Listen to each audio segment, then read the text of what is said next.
So the statistics are really frustrating about women's advancement, and you see these kinds of intellects, and you see the efforts that all of these people are putting out, and you meet all the amazing women here at this phenomenal conference. And we wonder why are only 8, maybe we reached 10 this week, of the CEOs of the Fortune 500, for example, women. Why are women only getting 2% of venture capital? What is holding women back? This is insane, people, correct? Yes, we have some agreement on that this has got to be fixed. It's taking way too long. Sponsorship is one key factor in helping a lot of these women. To me, sponsorship is recommending somebody for a job or a key assignment when they're not in the room, when they have not asked you to do that, right? When you have an opportunity that you see to pitch them on your own, or when someone has that opportunity to pitch for you. And I apologize for giving you my back. I'll turn around periodically. We love the point you're making. Thank you, thank you, thank you. So these 4 people are on the front lines of fixing this problem, right? And they're going to give us some real insights on how both we can be a good sponsor or great sponsor, and how we can find a great sponsor, and how to build that relationship, right? Okay, so I want to start, Anna, with you. And yes, I have an Anna and an Anna, so we'll just swing from the fences here a little bit. Ultimately, this relationship is based on trust, right? It's based on knowledge and trust, understanding somebody's abilities, and having them believe in you, and having you believe in them. So when we spoke before, you mentioned that you had a great sponsor. So tell us what that felt like, what that was, what made that person a great sponsor for you, and how you manage that relationship. Thank you, Joan, and I think it's great that ChangeNOW and Garance are putting up such a great panel here today and such a great discussion. I think that's one face of sponsorship, and I think you sort of talked a little bit about a different face of sponsorship, and as we go through the discussion, I think everyone's going to share a little bit how they see sponsorship. So, just to be really clear, there are many different ways of interpreting sponsorship and many different ways in how it can manifest. For me personally, I think it's really empowering people to go into places where they're maybe not ready to go yet, and giving them that opportunity early on to make sure that they grow and they really have the opportunity to shine, and really taking that step back. So that's early in their career. Early in their career, but I mean, sponsorship is at all levels, and sponsorship works, right, sort of not just pushing people up, but also helping people sort of, grow themselves. And I can explain a little bit what I mean in a second. But I had an excellent sponsor who put me in a position that I wasn't really ready for. When I was a consultant, I was working on a project. We had a sort of leadership gap, and this really incredible lady, instead of sort of saying we need to find someone else who can do this, she said, Anna, why don't you do it? Why don't you try? Let's see how it goes. And that really made me feel, like I had to prove myself, but also empowered, because I knew there was somebody who trusted me. So that for me was a really, really great first way of I guess, being in the limelight and sort of taking more responsibility, but it also made me think about what I want to be when I grow up as a leader. So I really want to pull that out for a minute, because I run into a lot of women who say, when they're approached for a new job, oh, I'm not ready, or I'm not X enough, or I'm not Y enough. Okay, can we erase that thought process, please? Let me put it to you blankly, what she just said. If somebody offers you a job or a position, they believe that you're ready for it, by definition. They trust that you will figure it out, okay? So don't be afraid, just go for it and say, I'll stretch, I'll figure it out, okay? Agreed? Yeah. Please? If they believe in you, they will give you the offer. If they don't believe in you, you won't get the offer. It's pretty blatant, okay? Okay, thank you. That's a big issue for women, so I just wanted to make sure we at least got that point across. Thank you. Eloïc, first say your name for me so I can stop butchering. Eloïc. Eloïc, okay. That's very different. Almost. No, I was completely wrong, actually. You're very polite. So following up on the portrait that Anna painted of a strong sponsorship relationship, another type of sponsorship is from an organization to individuals. And I understand that HEC has a program to support women with business schools. Am I correct on that? And so I want you to talk about that program and how it helps women advance in their careers and how it helps your business.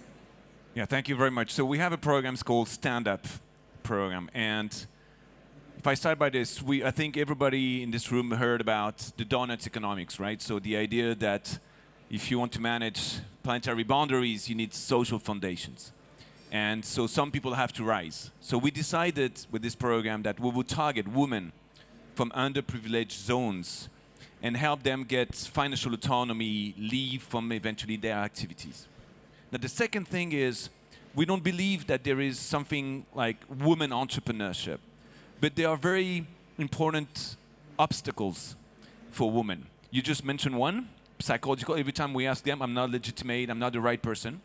Lack of interest, eventually, in entrepreneurship. Right. Lack of resources, and lack of support, sponsorship.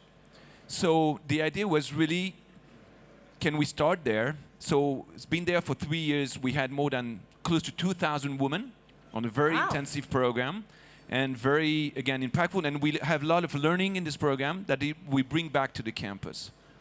And the different levels of actions are inspire, you just mentioned. So some people eventually at the school, they need role models. But those women, it's very interesting because we have a lot of storytelling about their own life, try to identify what are their competencies, their ability. So, search inside yourself and bring it there. Most of the entrepreneurs are overconfident people.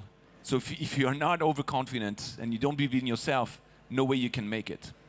The second point is convince them that what they get is not what they deserve. What they get is what they ask. And I'm sure everybody in this room, or most of the women in the room, maybe read the book by Linda, Baumgartner, is Women Don't Ask. So the first day is what's your project? The second day is how do you negotiate? Learn about how to negotiate.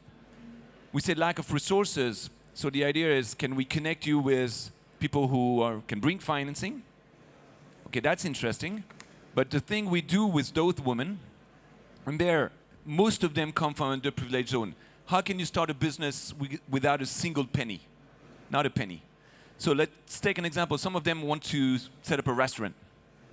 So either you take a loan and you go for a restaurant, or more creativity is that, can you go in restaurants that are closed on Saturdays and you say, can I borrow your kitchen for the day? Wow. And can I pre-sell the meals so that I don't have to pay for the ingredients? And after months, 2 learnings. Is there a business? And do I enjoy it? If yes, then maybe I can go for the loan, right? So there are a lot of learnings like that. One I was surprised about, and I don't know whether there's a lot of literature about this, is that a lot of people are afraid to fail, but those women, and massively, those women are scared to succeed. Because they, the role in their family, the role in their where they live, if they eventually outperform some of the things that men are doing around them, can be troublesome in the way they will manage their social activities. So they might alienate people that they care about in their world if they're too successful? Exactly. So we had to work on that part, which, again, I didn't necessarily expect to work on that, that dimension. So there are many, many dimensions like this that there were a lot of learning in that program that we decided to bring, back to the campus. So what's the learning for the organization, the academic organization? Oui. It's a lot about this. And then it's a good way to train also the women that are in our graduate programs. This is so good. And one point I want to make, just expanding on that for a second, is we're here to solve the climate crisis. Whatever work you're doing, it doesn't have to exactly relate to the climate crisis. You can find a way to address the climate crisis with whatever you're doing. You don't have to be saving the glaciers and the soil. You can be doing a restaurant and making sure that every way you do it has sustainable products and organic food and hires people that, you know, et cetera, right? You can do it in a way that serves the climate crisis. Am I making sense? Yes? Okay. And if you might add, if you want to manage the transition, you need to make sure that, you know, justice is there, right? So you need also to make sure that those people rise and start being concerned about transition. Otherwise, you know, the end of the month is a more bigger problem than the, yeah, exactly. So, Jean-Marc, your company was started by a woman entrepreneur who had nothing. In 1805, am I getting that correct? And talk about making lemonade out of lemons. I mean, this is an amazing story. So talk a little bit about Veuve Clicquot's founding, because people may not know, and how Veuve Clicquot is supporting women entrepreneurs, women in your company, because it's literally in your DNA. Absolutely. Good morning, all. First, I'm very happy to see that there are a significant number of men in this arena for Women for Change. We need men's support. That's a good sign. Congratulations and good morning. Thank you. Actually, it all started with Madame Clicquot because in 1805, her husband passed away, and at 27 years old, she became a widow. And actually, at that time, it was not allowed in France to run a company, except if it was a family-owned company and you were a widow. Everybody, starting by the father-in-laws, made everything they could for her not to continue, but she did it. And it's a matter, back to your point, of audacity and determination, because that woman has been incredible. She invented a lot of things, reading table, rosé, vintages, and the international development. So in everything we do at Veuve Clicquot today, we are inspired. And we talk about sponsorship. I think it's all a matter of inspiration and role model. We have been conducting for 4 years a bold barometer around the world in 27 countries. And we have been asking to 50,000 women what do they think about women entrepreneurship. And we see first some major differences between the different countries. And we see, unfortunately, back to your point, that women are not as much as men in entrepreneurship for social or societal barriers, but also because of self-confidence. And the feeling, 57% of them believe that it will be more difficult for them to get some financing than men. So in this world, at Veuve Clicquot, we want to have some impact. We want to be pragmatic, and we want to show some very inspiring women.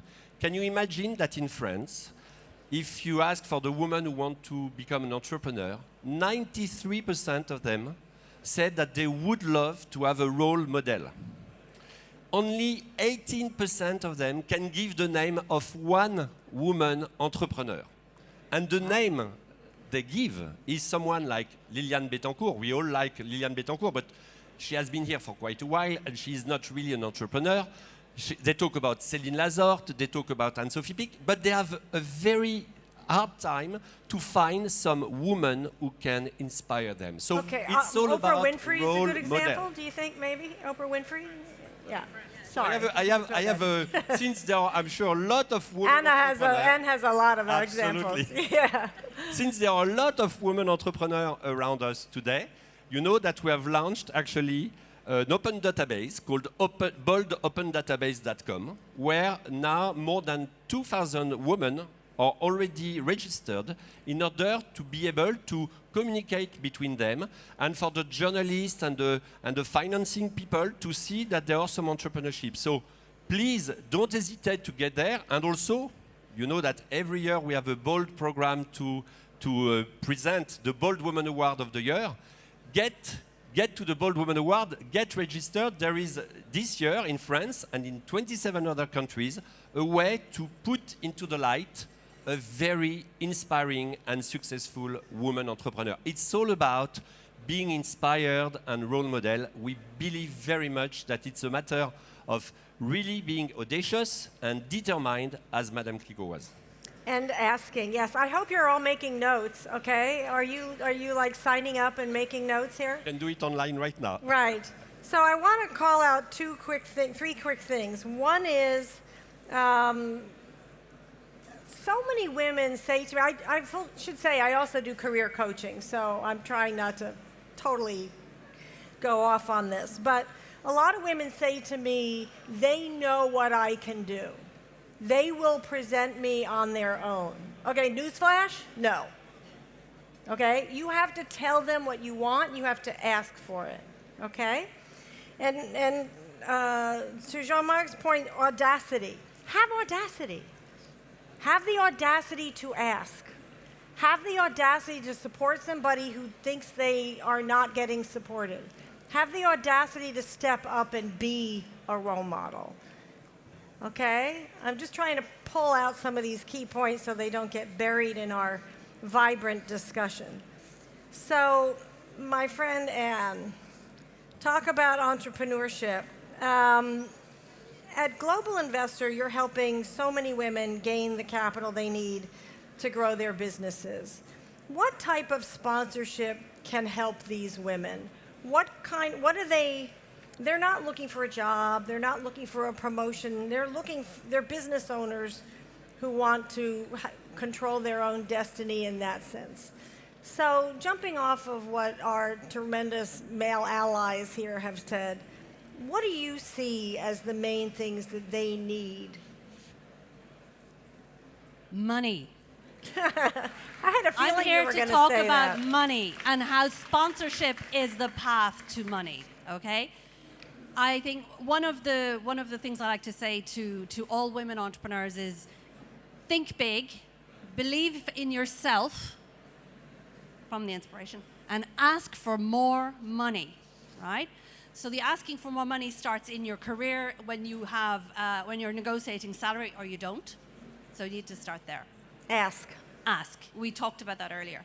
But when it comes to funding, the best form of funding for a woman entrepreneur is a paying customer. So everybody here sitting in the room, you can fund women, you can sponsor them. First of all, fund them by buying from us. Find them on the Bold database, on InvestHer database, because we created the founder database in 2020 during COVID. I say born during COVID, built to last. And the idea is to help, again, women entrepreneurs be found by customers and investors. Right. But now we've moved on to building the funder database, because where do you find the money? So we've built a global database of women founder-friendly sources of funding. So we rank the banks, the grants, the angel networks, the VCs, the private equity, the funds of funds, on how friendly they are to women. And so on 5 different categories, we say to them, have they actually invested in women? Do they have women investors who can write the check? Do they showcase women entrepreneurs? Do they show them on their websites? Do they have programs and support them? Have they signed a diversity charter? Do they invest with a gender lens? Meaning, do they even know the percentage of women founders or co-founders in their portfolio? Most investors I ask, when I say, what percentage of your portfolio have women founders? They can't answer the question, and I usually give them I say, okay, this is the first time you meet me, I let you off this time. The next time I see you, you need to give me a number. It's not good enough. So we have to count to be counted. So where does sponsorship come into funding, and how do we support women entrepreneurs? So you mentioned at the very beginning that the best form of sponsorship is when other people with power, with money, with influence speak about you when you're not in the room. Right. Okay? And so what's very, very important is when you're not in the room, but it's also even when you're in the room. Yesterday, I was at a networking lunch with fantastic women investors. There was a young woman who wants to become a VC. She's a successful founder. Now she wants to become a venture capitalist. And she was like, and she says, well, I don't know what to say. And she's like, I'm in transition. We were just chatting before the lunch. And then when she was introducing herself, she was just saying, yeah, I'm so-and-so. And, I'm looking for the next thing. And I said, no, she wants to be a VC. So you're few here in the VC. So I spoke up for her. And then I did it for 5 or 6 other people. And they're like, Jesus, Anne, you're like on fire. I said, yes, because we need to speak up. So all of us here, how can we sponsor women and women entrepreneurs for funding? Number one, when you are investors, you need to open up your network to women, okay? This is the most important barrier. It is an old man's club, right. An old boys network. You mentioned 1.9% of venture capital going to women-only founded funds, 18% to mixed teams. 1% of global public procurement, governments, 1% goes to women-owned business worldwide. 1% of corporate procurement goes to women-owned business worldwide. We got to get out of the 1% club. We got to get to the 10%, the 20%, and so on. So how do we sponsor?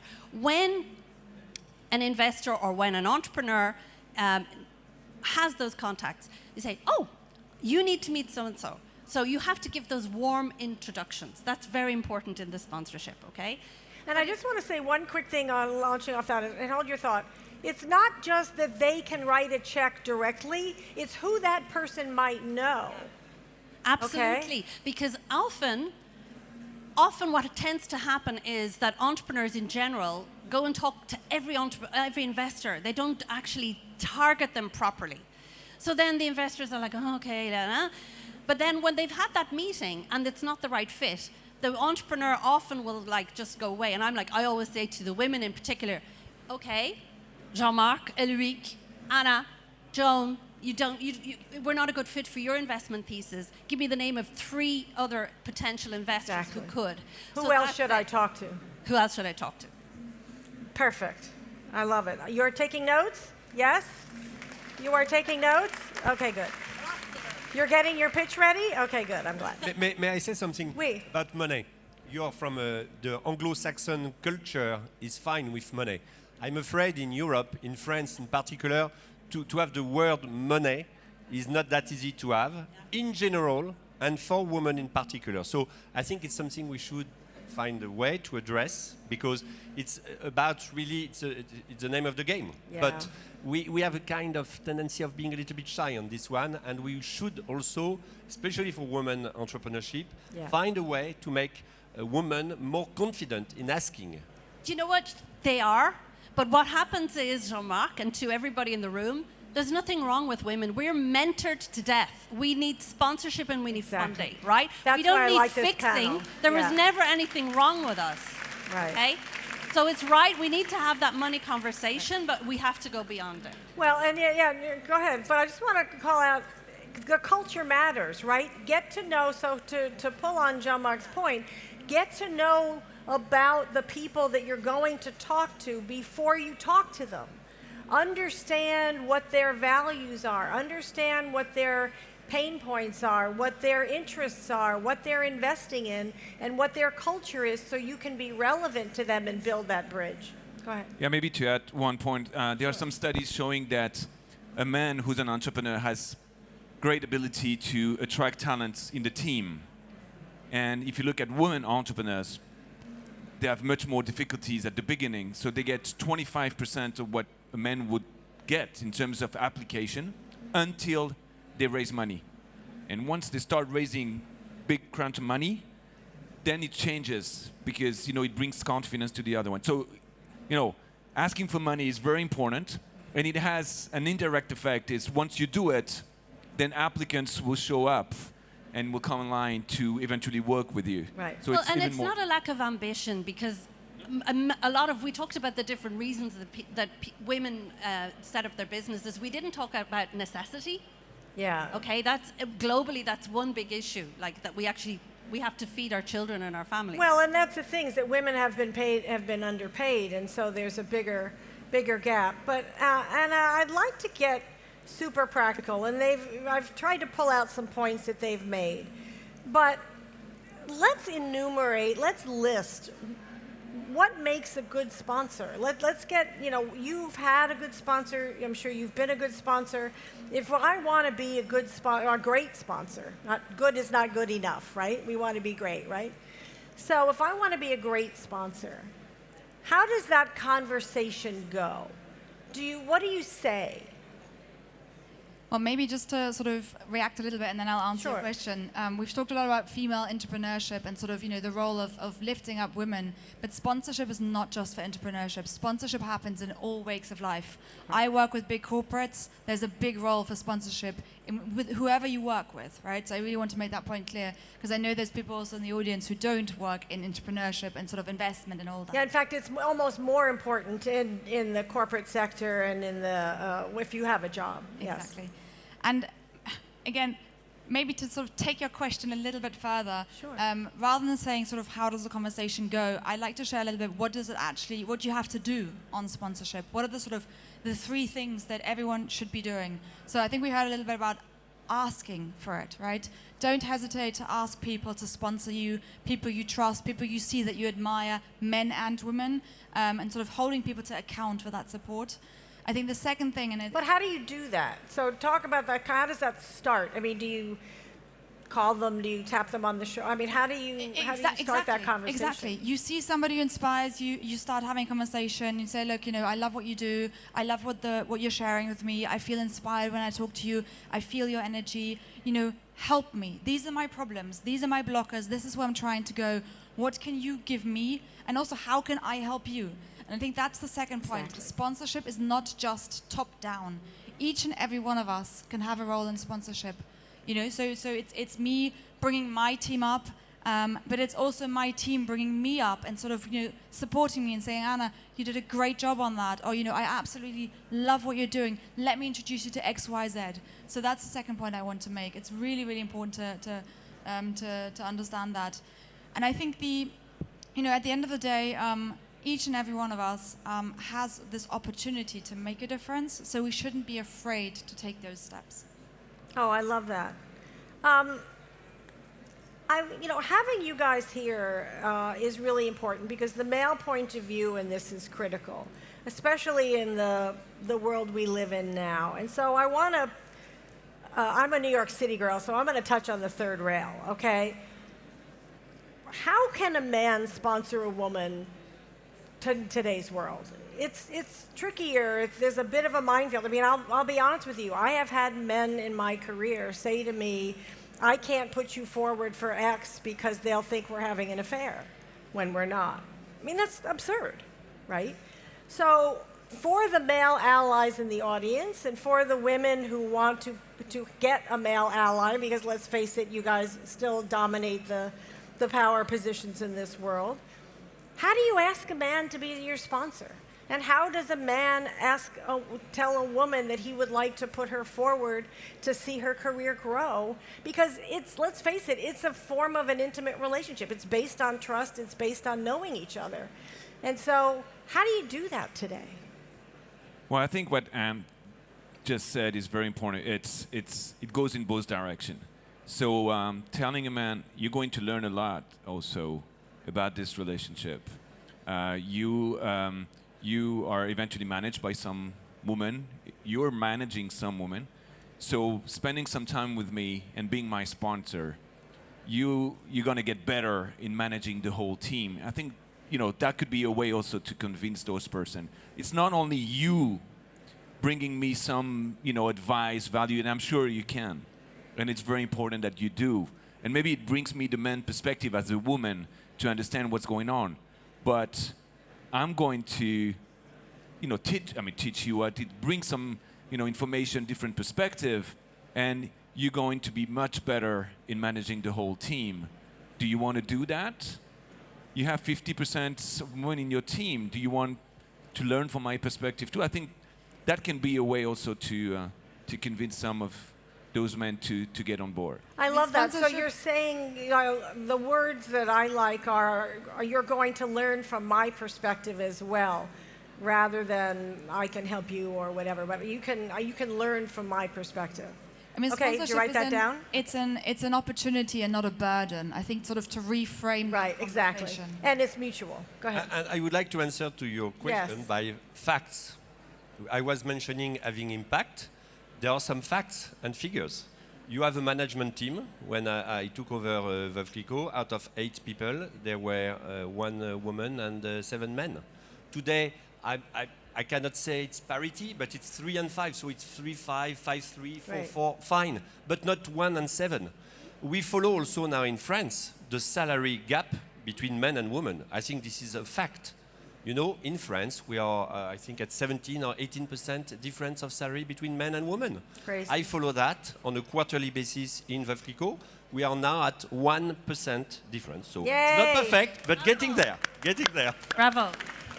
So I think that there has been all these questions about the quota for the boards and everything. Maybe it was necessary at a point, and then after you get rid of the quotas. But just get some facts of how much men and women are treated in the companies. And this is a way to move forward, and I believe we should do more on this.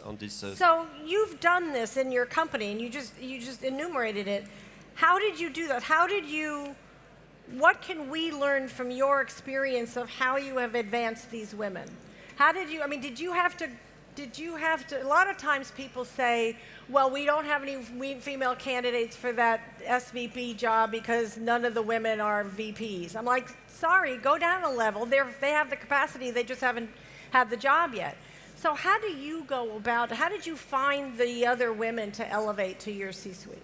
It's a good question, because actually it's sometimes not coming from you, but by the perception. You ask a headhunter a VP position, and 90% of the candidate the headhunter comes back to you is with men. And you say, did I ask anything specific? Can I have just a nice representation of what would be men, women, and everything? So you have sometimes to force a little bit the way of doing business that we have been doing for so many times. So it's, I think, a point of attention on every topic of what you do on the management side in order, little by little, you know, to make it happen and to make some progress. It's not going to happen overnight, but I believe that when you can, you have to do it. That's Yes, Be and to bold, his- be bold, Be Jean-Marc. bold, yes. Exactly. And to his point, you have to force a little bit. You have to force a little bit to advance women. You have to advance a little bit to advance yourself. You have to force a little bit to address climate change. Go the extra mile. So to close out, I'd like to give a little bit of homework, okay? Yes, the educator is in the room. We have to give some homework. So I'd like you I'll to take the write copies. down, everybody in the audience and everybody listening. Okay, you ready? If you're in a position of authority or influence, think about a woman you know whose talents you believe in. And you guys too, right now. Write down their name, or you can put it in your head because I know you're sitting here. Write down their name and how you will sponsor them, what you will do for them, what specific project you will recommend for them, how you will advocate for them, and I want you to do it tonight. You ready? Today or tonight? Accountability. If you are seeking a sponsor or a promotion, do the opposite. Who are you going to ask for? Who are you going to ask, and what are you going to ask for? So you guys, let's close it out. Go ahead. Let's close it out with the best advice for how they should go about that. Well, I think And the how you best wanna- advice is to take the advice right now. So I'd like to get Diane, who's over there, to wave her hand. She leads a very exciting project on supply chain capability building called the Climate Drive. So go to Diane, talk to Diane at the networking session afterwards, and help her get the next level. Parfait. Jean-Marc? Well, actually, it's a matter of potential. So I think it's always very good to listen to the younger generation and ask to them who they could name as people around them who could do the job. So it's a matter of also more listening bottom up and not only top down, because you know a lot of great ideas come from the younger generation around us. So I love that. Ask people who work for somebody who they would suggest to be elevated. Parfait. Eloïc? Well, come on, apply to the stand-up HEC stand-up program. I mean, it's an amazing one, and you know, we'll take care of many things, and there will be a lot of learning, a great community, because community matters a lot. We are very, let's say, secure environment where we connect. So you can bring a lot, really trying to have a mixed population, and there is a lot of learning from the other ones you can bring in, and we're going to go national pretty soon. It was very much in Paris. We're going to do that in all the territories, so it's going to be thousands of people trained. And again, when you look at the impact of the program, and we had 63% unemployed before the program. We do that every year, some, impact assessment. 23 after the program. So, maybe I'm going to go and see some French authorities and say maybe this is much more powerful than some other programs that exist. So do not be shy. Please join in and apply. We'll be happy to have you on board. It sounds like Macron could use your help. My friend Anne? So I would say when you're going to a conference, if you want to sponsor a great woman entrepreneur, because I'm talking about her, buy a ticket for her. Bring her with you. Oh, that's a great idea. If you're a speaker on a panel and you can't do it, give it the space to a woman. And if you're in Paris on the 29th and 30th of June, come to Invest Her Summit, because we're building a summit to help get 1 million women entrepreneurs funded by 2030, and you are all invited. We want to do it. So buy a ticket for someone else, or give your seat on the panel if you can't do it. And if there are already loads of men on the panel, say, no, we need another woman, and here's the name of the woman. Terrific. And call out Manels, right? We call them Manels. Is that helpful? Please join me in thanking Anne, Anna, Eloïc, and Jean-Marc. Yes? Okay, you have homework. Yes? Merci beaucoup.